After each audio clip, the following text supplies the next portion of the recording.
Crescendo a Testaccio giocavo spesso là sotto casa, nella piazza, la piazza del quartiere, con tutti gli amici, insomma giocavamo là sotto.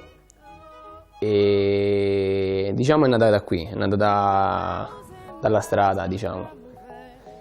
Poi piano piano l'ho coltivata anche grazie a mio nonno, perché era l'unico che mi poteva accompagnare, mi accompagnava con l'autobus, con i mezzi, con qualsiasi modo per andare a giocare.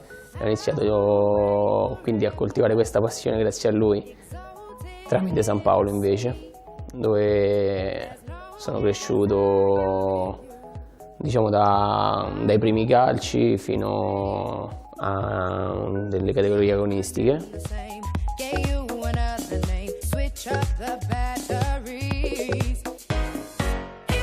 È importante perché mi ha formato dal punto di vista tecnico calcistico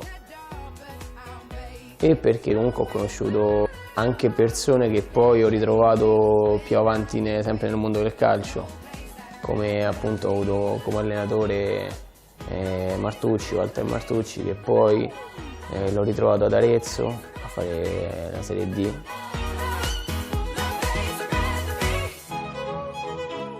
Quello è stato il punto più alto, sì, dove mi sono levato più soddisfazioni. Mi piaceva come piazza, mi piaceva come proposta, mi piaceva come sfida per me stesso. Ho detto proviamoci una volta a fare il giocatore serio e mi sono tolto anche qualche soddisfazione, diciamo.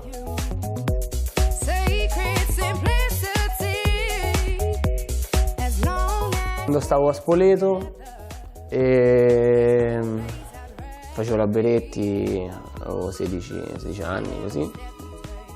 Iniziamo il campionato, dopo 2 partite ci dissero che lo Spoleto era sparito e quindi che dovevano scegliere la squadra, e lì ho pensato vabbè, a questo punto quest'anno lascio stare e poi se mi riprenderò. Poi alla fine per fortuna ho avuto degli amici che mi hanno saputo convincere, mi hanno saputo trascinare e quindi ho iniziato subito, già a gennaio, insomma, a giocare.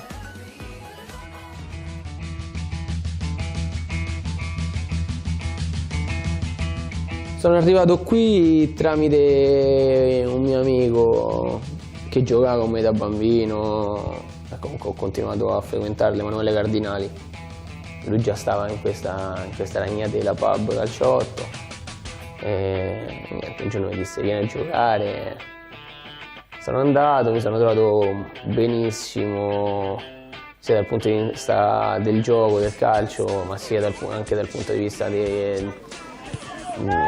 dell'ambientazione. Insomma, io ho conosciuto persone fantastiche, sono diventati adesso amici con cui mi ci vedo tutti i giorni, quindi oltre ad essere una squadra è anche un punto di riferimento giornaliero.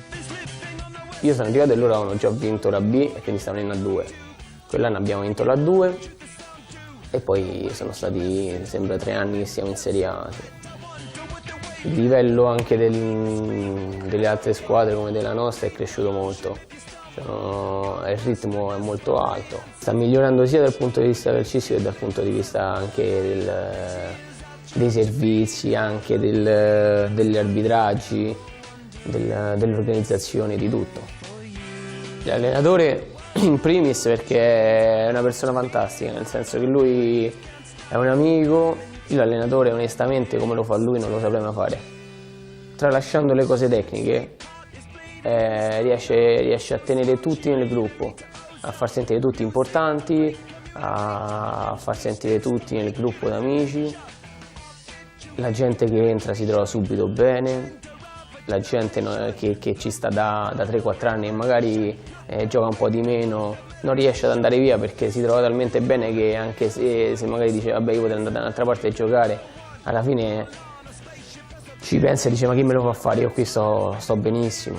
Quindi il mister in primis è l'artefice principale di questo successo di gruppo che abbiamo.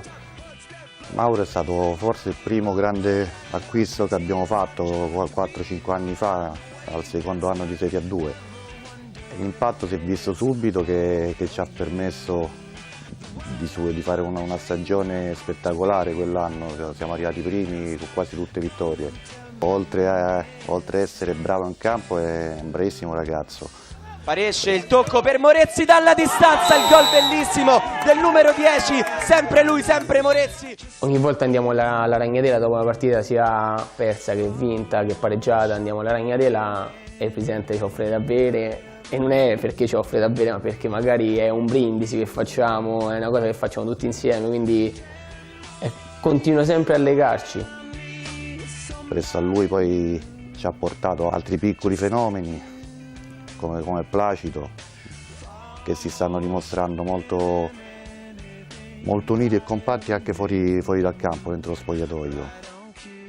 Sì, come dicevo, la caratteristica di Mauro principale è che non avverte la pressione, è molto sicuro, molto sfrontato, diciamo così, è così nella vita e così anche in campo. Questo a volte lo può portare ad eccedere in sicurezza, però è sempre qualcosa di molto bello secondo me, perché le cose migliori anche in campo si fanno quando si prendono dei rischi e lui è uno che si prende tutte le responsabilità e tutti i rischi di questo mondo.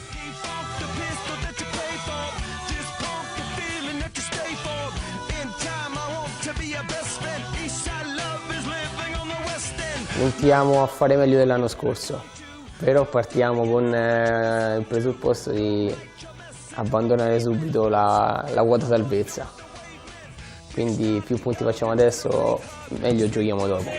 Dopo giochi più libero, più tranquillo, quindi le cose ti riescono anche meglio. E poi quest'anno non si può nascondere agli occhi di tutti che abbiamo, a parte il gruppo che c'eravamo anche gli altri anni, ma abbiamo dei giocatori che fanno veramente la differenza.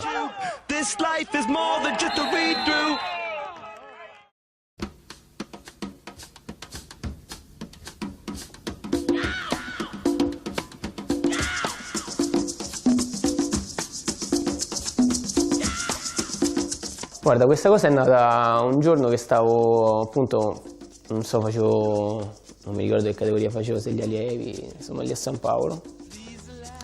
E arriva il responsabile della scuola calcio di allora e mi dice se volevo dare una mano. E io, così tanto per giocare, gli dissi di sì, e da lì iniziai a fare l'istruttore. E poi iniziai appunto, iniziai a studiare scienze motorie e quindi questa cosa mi legò ancora di più al fatto di restare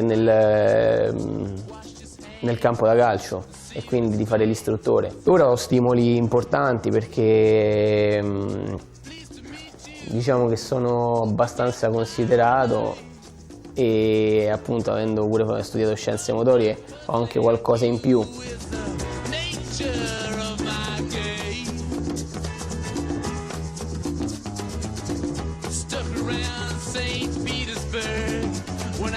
Non so, forse sotto il punto di vista del calciare, delle punizioni oppure del lancio, non so. Poi c'è l'Anzi che mi suggerisce queste cose, ma non so. No, ti scherzi, comunque della tecnica in sé per sé, diciamo. Il gran pregio di Mauro è che è imprevedibile. Lui sa calciare bene sia di destro che di sinistro, ti sa puntare, sa far bene la fase difensiva come ho già detto, quindi è un giocatore universale, un giocatore completo. Giocare con lui è piuttosto semplice, io ci gioco da 2 anni, però lo conosco da una vita, è un giocatore straordinario perché abbina le 2 fasi in maniera unica, fortissimo in fase difensiva e poi è straordinario in fase di possesso perché ha una visione di gioco che è rara, vede linee di passaggio invisibili per tutti gli altri centrocampisti e questo per me che sono un esterno è fantastico perché so sempre che muovendomi nello spazio giusto, con i tempi giusti, la palla mi arriva sempre con i giri contati. Un saluto agli amici di Fanerate e buona Lega a tutti!